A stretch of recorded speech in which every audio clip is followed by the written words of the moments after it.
So our customers are governments, and governments exist to administer, geographic areas. They want to be able to understand how their policies are affecting different pieces of their administrative boundaries.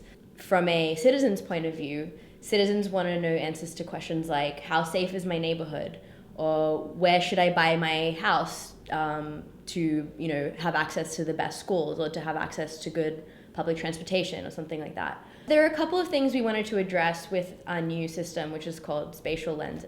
So the way that we have designed the new system is that geospatial data is a first-class citizen, and you could interact with it from the API point of view and from the UX. Another thing that we wanted to do from a UX point of view was make it really easy to create beautiful visualizations that really bring out the data from this spatial perspective. So, for example, Chicago may want to look at their crime data broken out by police district, or the federal government might have some large national data set that they want to break out by state or by county. And our new platform makes it really easy to do that. So as you can see, we have this map on the screen with the title Community Areas. So this is a choropleth where the crimes in Chicago have been broken out on the basis of community areas, which are a set of administrative boundaries that are used by the city of Chicago to look at their data from a geographical perspective. So you can see on this we have a kind of gray plain base map.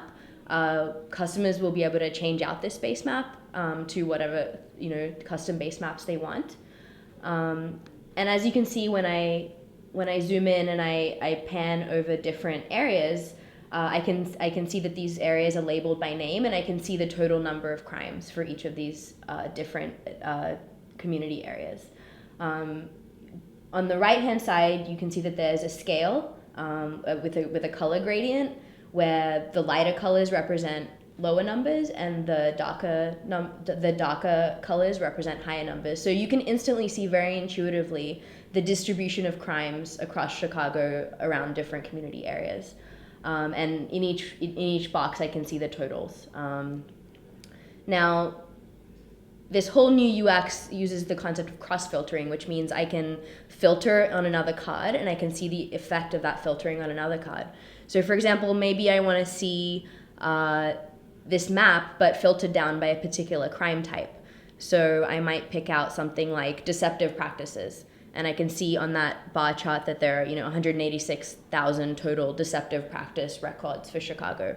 So now if I click in on that, I can see my choropleth is instantly updated to show only the distribution of deceptive practice crimes.